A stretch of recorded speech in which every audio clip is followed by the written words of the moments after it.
one thing that I really try to do is immediately when they walk in my room to not just lay them on my bed and ask questions as I go. I really like to really get to know my client before they lay down on my treatment bed. Hi, I'm Victoria, a licensed esthetician and laser tech.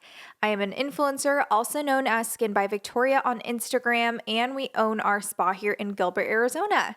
This is my business partner, Chris, and welcome to Your Besthetician, episode 6. Today, we are going to cover client retention and just dive deep into that topic. Yeah, this is a question that Victoria got also on Instagram.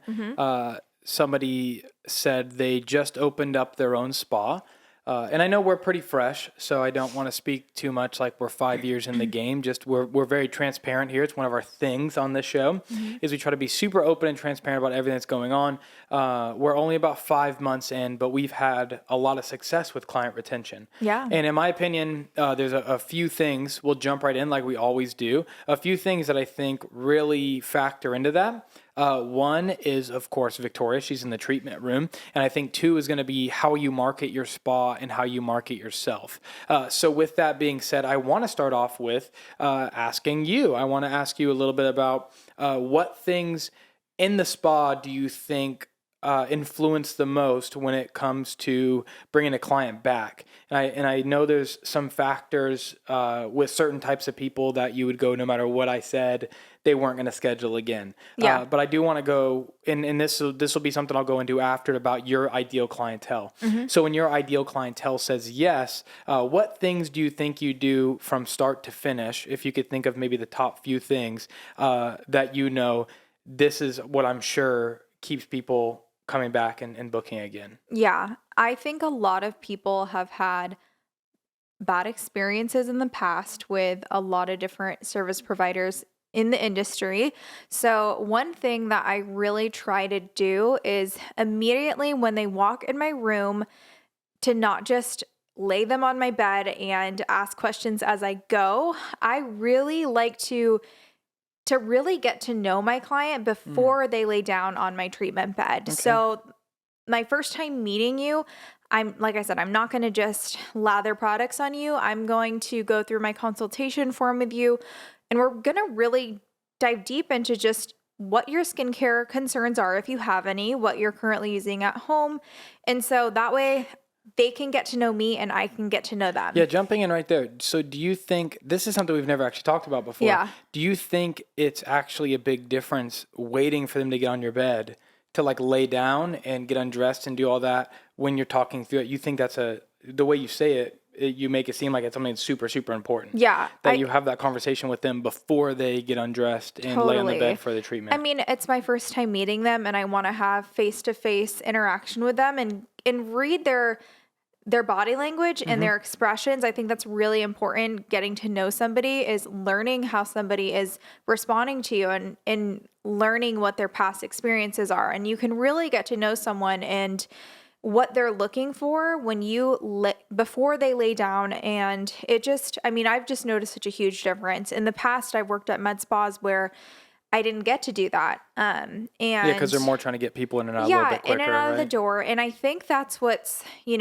unfortunately missing. I understand that, profit is, we want profit. Of course, it's important, yeah. But your first time meeting someone, you don't get back a first impression. So I think it's really important to set the tone and just, lay out what you offer and get to really, really get to know your clients. And I think that's what separates, you as a provider from other people. And I've heard it a ton. I've heard a lot of, people come to me and they've had experiences like, wow, thank you so much for taking the time to get to know me because I've been to so many different spas. I'm sure it almost feels weird for you because you're just like, oh, this is just what I'm doing. Yeah. I mean, it's what I've always like wanted to do. And, just being able to have my own practice and be able to set the tone and, make my own rules has been really rewarding. And that's why I love what I do because it's super emotional. And I mean, it's an emotional investment, For sure. I think that a lot of women, my goal is always for people to understand the value of just skin health and making it a priority. But a lot of people do see it as a luxury or, don't really understand the value. So really just from the beginning, just explaining, my experience. And that way that as soon as they lay on my bed, they're comfortable, Yeah, for sure. Yeah, that's great. I think, with that being said, just so the viewers know as well, we block out, we try to block out a big schedule either way for Victoria. We charge, a decent price for our facials, and we want to make an experience. We use the word experience a lot. We try to put that out there, but then even between us, we try to make an experience, for every single client that comes in. But especially on that first time visit, Victoria always goes, okay, this is somebody's first time. I'm going to put an extra 30, 45 minutes in there just so they know because clients know when you're rushed. Oh, totally. When somebody comes in that door, they know when you are 5 minutes in and go, okay, I get it, right? Like, oh, yeah, I get it. I understand everything that you need. Let's get on the bed. Let's get going. I mean, how can you truly get to know, in my opinion, how can you truly get to know someone's skin? And what if somebody just wants to relax? What if you get in there and this is their only time? So you get that talking out of the way first. Oh, that's a good point too. You get to have them just take control of their time that they're paying for. That's interesting too, knowing that some clients, and even with us, we're a very, results driven spa. Yeah. But some clients still come in, they do just want, they want results, but they want results in a very relaxing way. Yeah. And I think everyone's so different. I think that, so a lot of estheticians will actually talk to their, this is what I see. And I just, I lay out the tone before we get started. So, I will let them know like when I'm going to talk to them, like when to expect it. And I will even ask them, I'll be like, hey, how do you want your time? Like, do you want me to talk after and let you know what I see? Or just kind of talk in the moment. And that gives them control of how they want to spend their time with you. And that goes back to, I know it seems a little bit off topic, but that goes back to that retention when you can really let a client know, you give them let them handle, and you don't have to leave it awkward. So for myself to compare, I've never gotten facials from anybody else besides Victoria. Fortunately, I get to save a lot of money in that realm. But I compare it to sometimes getting my hair cut right now. And it's not quite the same. Of course, skin health and hair is different, but I've went through a lot of barbers in my day. And I know that some barbers I come in, and maybe it depends on my mood. It depends on the barber. Sometimes I want to talk the entire time, and I want to get to know them, their life story. Sometimes it's about me. You never know. But I've also had some barbers where maybe I'm not in the mood to talk. And the best barbers always know they can catch, and women are a little bit different. They're very communicative, but they can always catch that vibe with you early on of, if you don't want to talk, I'm just going to leave this, and you're going to sit in the chair for 45 minutes to an hour, and I'm just going to cut your hair, and neither of us are going to say a thing. Oh, yeah. So I think you giving people that option of going like, you make it very subtle, where you're like, hey, do you want me to explain what I'm doing? Yeah. But you opening that door, where if they say, yes, explain to what you're doing, it also leaves them room to ask questions about, do you have kids? Yeah. Right? And they can open up the conversation any way they want. But it gives you a very subtle way to go, it's basically, should we talk or not talk? Yeah. Right. And I think that's important. Yeah. And I think too, in every aspect, communication is key. So I think that I would hate for somebody to leave my treatment room and it was just a miscommunication and then they left unhappy. For sure. Because you didn't say something. Yeah, because I didn't say anything. I didn't understand their expectations. And that's why I think a consultation prior to your appointment is so important. And that's why my first time meeting someone, I will block out that extra time because I truly don't think I can get to know you and your skin. You get to know your client each time that they come. You get more comfortable, but creating that comfortable experience from the beginning and letting them open up to you. It's starting a relationship with somebody. Sure. So it's just really important to set the tone in the beginning, in my opinion. Yeah, I think when you see it almost like a friendship, where you want them coming back. We're talking about retention. We're talking about coming back month 2. Yeah. And if you want a healthy friendship, you have to have good communication.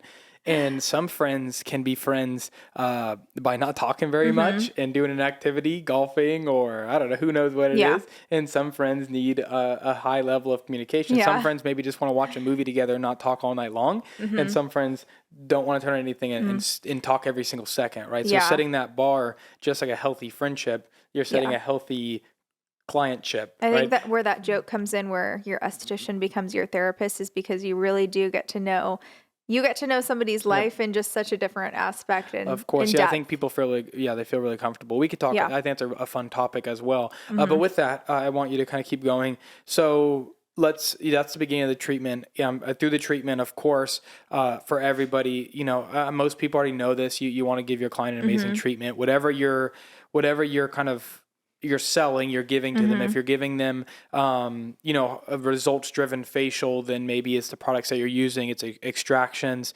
things that they can walk out and feel and see results, right? But if you're talking about, say, a relaxing facial, it's a little bit different of a story, right? So a relaxing facial, that's, you just know what you're going into it. So let's cut through the facial and we get to the end of the facial, and let's talk about what you're doing, wrapping up the facial, to keep that retention as well. Yeah, no, that's a really good point. I think that your transition is also very important, obviously. So one thing that I do is I really focus on education. I focus on educating my clients. I will never sell something to my client that isn't right by them.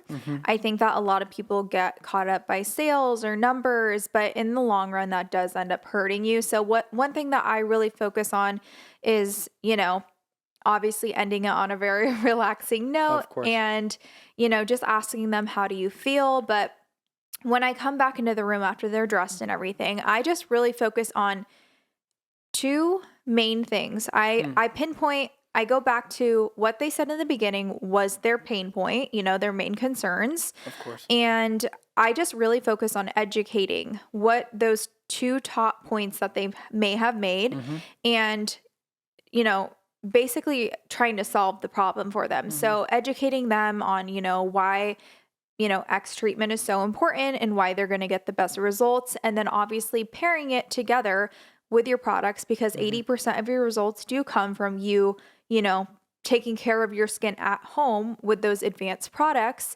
So I just really solely focus on our cat, on educating my clients. And I think that goes such a long way. And I can really sense people if they're ready or not. So if they're not, kind of transitioning it into, okay, I'll keep this on your file, because at the end of the day, you don't want anybody to have buyer's remorse. Of course. And I think that's just where I keep it such a safe place for my clients, because I can read people's, energy and their tone very well. So that's another thing that's as you get to work more and more with people, is you really get to learn body language and, know when someone's cue is that they're ready or not. So, I think the biggest thing for me is educating my clients, and it isn't a sale. It is a sale, but it's not a sale in my eyes at the end of the day, because I'm bettering their skin. I'm helping them, reach their skin goal or whatever they're trying to, correct. And I think that's, oh, sorry. I don't know if you had one more point there. Yeah. So I was just I just didn't want to forget about it. When we're talking about like retention here, we do have to remember that product sales are great, right? And I know product sales a lot of times can keep a business afloat. And there could be great margins on the products that you're selling. By the way, pardon our cat. I hope this isn't too distracting for anybody walking back and forth. I was going to toss him off, but then I'd look mean on the podcast. But yeah, so I think, selling those products is super, super important, but you're talking about retention here, and you're talking about the long-term value of that client. It's worth so much more than them buying a couple of products in the beginning, because if you push somebody to buy products that they're not quite ready for, and you're an amazing salesperson, those are the type of clients who are either going to cancel their appointment before their next one because they felt pressure into products. Even if they love them, maybe they spent more than they were going into knowing they were going to spend. Like, what? How much money did you spend? Exactly. Then they start to feel bad about what they did because maybe they don't fully understand the investment. Oh man, the cat just jumped over there. I'm sorry, everybody. It's a little bit distracting today. But then also on top of that, you'll also get people, if they get pressure into those products first, because of course you're selling products before you're rebooking most of the time. Right? Then they're maybe not ready to rebook, because now they're like, oh, wow, look how much money I spent here. And if they fully don't understand it yet. So I think that's important for everybody too, is to know, don't put the sale today over the long term, building a relationship with your client. It's really not worth it, right? It's so important. Would you treat your friend like that? Exactly. And your client's your friend at the end of the day. And I know also products to not go, people go, oh, products are so important for clients to get good results. I completely agree.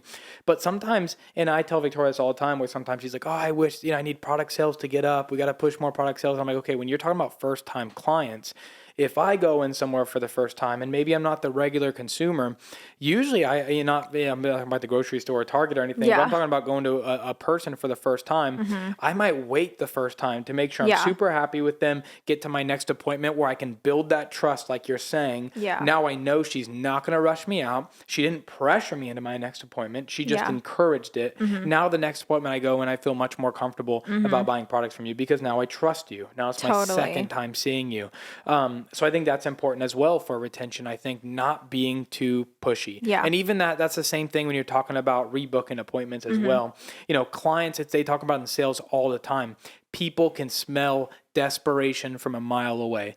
And when you're desperate, you're not going to do the same sales, and sales can be rebooking or selling product than when you're not desperate. So when you're going in very comfortable, clients can feel that, right? And they feel good. They feel like, wow, it must be a tight month for her. That's why she's trying to get me a month too. I mean, I always want my clients to leave feeling so excited to use their product and not feeling like, oh my gosh, I spent so much money. Exactly. And same thing, excited about to see you the next time again, right? And not remorseful of like, oh my gosh, it's going to cost me another X amount of money next month, right? And I think too, one thing that I've learned throughout my career is I used to literally give like a whole regimen, and it was really overwhelming for a lot of people. And then I, realized, okay, focus on just a few products at one time. Nobody, unless that person is ready to. I've noticed that, most people aren't ready to come in and buy 7 new products. Exactly. And two, you want to introduce certain products slowly. I mean, there's so much to it, but I think introducing, those pain points for your clients and just really focusing on those few things. And also another thing that, before I forget, is rebooking them in the room. So and I don't know how many people are doing that as well. That's a good topic because maybe some people see rebooking or retention differently. But you gotta ask. And most people are ready to rebook, but when you let them go, they're gonna forget, and they gotta wait to see on Instagram again, and they're gonna forget. They don't know how long they should come in again. It's better to rebook even if they're not super sure on the maybe exact date, but then maybe a week out from their appointment, then they can kind of wiggle and move a little bit from there if they need to. Yeah. And I mean, I've had so many clients where, they're like, okay, I'll see you later. And I'm like, oh no, like, do you want to get on the schedule, in another 4 weeks? And they're like, oh my gosh. Yeah. They didn't even think. They almost just didn't think about it as well. Creating that habit, because your clients aren't going to most likely think of that unless they're like diligent and they've been doing this for a while. Of course, they're not going to go, hey, get me on for 4 weeks from now. And honestly, even if someone's like, hey, I don't know my schedule, it's still really nice to get them on your schedule still, because that reminds them, even if they do have to switch their appointment, it reminds them to make that self-care, and we're pretty lenient too with clients. Hey, do you mind if I push this back a week? Hey, can I change this for as long as we're not talking about same day, even day before is a little tight, but I mean, we try to be, we're human beings too. Right? We schedule things all the time and we go, oh man, like I didn't even think this came up. And it's super, as long as they're rescheduling, I'm always happy. I mean, you can usually tell when it's genuine and or if they're just trying to like skimp out of an appointment or trying to like, they're like same day. I think same day is very disrespectful. I think that'd be a really good topic too to talk about cancellations. We'll get on that in another one. But okay, so from there, I don't want this episode to go too long. I want to talk a little bit about marketing and how to get retention before the clients even get in the door. And I won't go too long on this, but a few things I think, and this is just a business advice as a whole, but you want to attract your ideal clientele, right? And this is something that we're still working at ourselves. This is something every business should always be striving towards.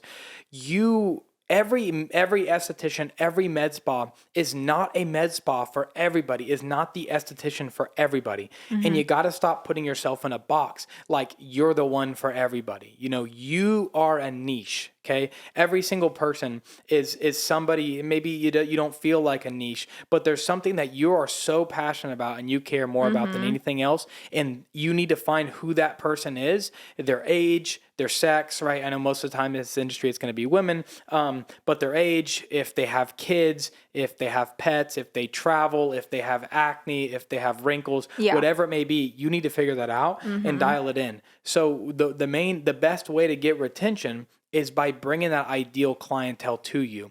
Totally. So, we've struggled with this, and I don't want to go off on too many things here today, but we've struggled with this when we first opened, is that when we run certain sales or when we start marketing a certain way, we start bringing clients to us that aren't our ideal clients. Yeah. So when it comes to rebooking, they're not going to rebook. They might have done a one-off service because they're not our ideal client. Yeah. So no matter how much Victoria can do all those things she just said, herself and the clients can both kind of feel like maybe I'm not the best client for you, right? Yeah. Maybe the best client, well, clearly, if we can put right now, Victoria's type of clientele is somebody who books every 4 weeks. Yeah. Right? So if somebody comes in the door and they're not going to book every 4 weeks, that's not our ideal clientele. Yeah. Right. And I know that seems maybe a little bit, different to a lot of you out there in whatever type of esthetician you are. Yeah. And it's hard because you meet so many like amazing people. Of course. Yeah. But, and that's okay. And it's okay to have one-off people. It's okay to have people coming and going. That's but it's just not fine. good long-term for your business. But yep. And if you're not attracting those ideal clientele, you're not going to get those type of people. If you're a spa who your whole thing is every 2 months, you run these crazy good specials and you just bring in tons and tons of new clients and that's just your thing and you crush it, then rebooking isn't a thing. You're probably not even hearing this right now. But the retention's not a big deal to you because when that next sale or that fun, service comes or that fun discount, whatever you're going to run, you're not looking for those people to rebook, right? You're looking for them looking for them to increase a really high, average order value. You want them to buy a ton of products. You want them to add all the add-ons and then they're done forever, right? I think it's also a really good, point too, is you don't want to be known as this spa or practice that's always running specials or they're always just waiting because they know you're going to run a special. Yeah. Be careful with that. People are not going to rebook if they know you're running a special for every holiday of the year. And you're always doing the same services. If you're adding a new service and a fun service for a holiday or a discount, I don't have too much of an issue with. But if they know that, okay, this person runs a HydraFacial Valentine's, they run a HydraFacial New Year's Eve, they run a HydraFacial December discount, they're going to wait till the next discount. So they're not going to rebook because they're going to go, well, I'm just going to wait 2 more months and you're going to run a sale and they again. don't understand the value. Yeah, and they're not understanding the value of your service either way. So another video, we can go deep on. I know. But so to kind of sum that up as a whole, I know this is kind of a hard topic and maybe I can expand on this in the future. But don't be the esthetician for everybody. It doesn't work out for anybody. None of us are Walmart or Target or Amazon where they can spread themselves so thin and be the grocery store or the store for everybody. Yeah. You as an esthetician, you need to dial in something, and I'm sure you already have it. Even if you haven't already kind of conceived it already, there's something that you're very, very passionate about and you love. Is it acne? Is it anti-aging? I'm sure there's many more, but of course those are the two main things, right? It's acne and anti-aging. Totally. But I mean, some women, or you can holistic, go, you can go into holistic, you can go into waxing, you can go into brows, you can go into eyelashes. There's so many different ways a little bit more fun things as well. Totally. But dial into those and attract those clients to you. When you use your wording on your stories, when you use your wording in your videos, attract those clients. Because when you attract those clients, rebooking is going to be a breeze. Oh, yeah. Right? When you have that ideal client walk in the door, it isn't some kind of psychology you're playing. You're not like looking at your notes to go, okay, what's my rebooking formula? You're going to go, they're going to rebook because they understand my value. They're my ideal clientele. And at the end of the day, if you promote yourself as whatever specialist you are, those clients are going to come to you, and they're already at a pain point. That's called magnetic marketing as well. Also another fun topic. I'm still reading. We're still learning about this as well. But when you speak out of that niche and that's who you are, you get to a certain point where you don't have to force people in the door. They're going to start coming to you because Victoria's right. They have a pain point. You don't even have to identify that for them. You don't have to say, hey, you have wrinkles. It's a client who has wrinkles and they go, I need an esthetician who specializes in wrinkles. And so when they come to your page and you go, I'm the wrinkle specialist. They go, you're the esthetician for me. Is that what right? you would call yourself? Yeah, the wrinkle specialist. Yeah, the wrinkle technician. But yeah, and understand those things, guys. I know it seems a lot. I know a lot of estheticians. To me, I think this is something a lot of people talk about. I think it's kind of a pain point for estheticians is they try to do every service. They want everything. They want every single treatment. They want to be able to do it all because they see somebody else do it and do it well. Even and me, make money I'm off guilty of it. Yeah, where you see somebody else have a certain tool or have a certain, if it's jelly mask, if it's microneedling, whatever, we offer a few of those things. But just in general, you look at everybody else and you go, well, it seems like it's working for them, so I need that, right? Totally, and you don't need it all. Yeah. But yeah, I think that's the end of my rant there. Yeah, and if there's anything that, we covered today that you would like us to go in more depth on, Yep. Feel free to comment because we would love to just even to touch more, expand on some of those topics or, points that we made. So thank you guys so much. I think that will wrap this episode up. Thanks for joining episode 6. We're super excited to keep this podcast going. Hope you guys enjoy it. Make sure you subscribe, like this video, and then comment if you have anything to say. Yes. Follow Victoria at Skin by Victoria with 2 I's on the end, and follow our spa here in Gilbert called Skin by UAZ. And we'll see you on the next podcast.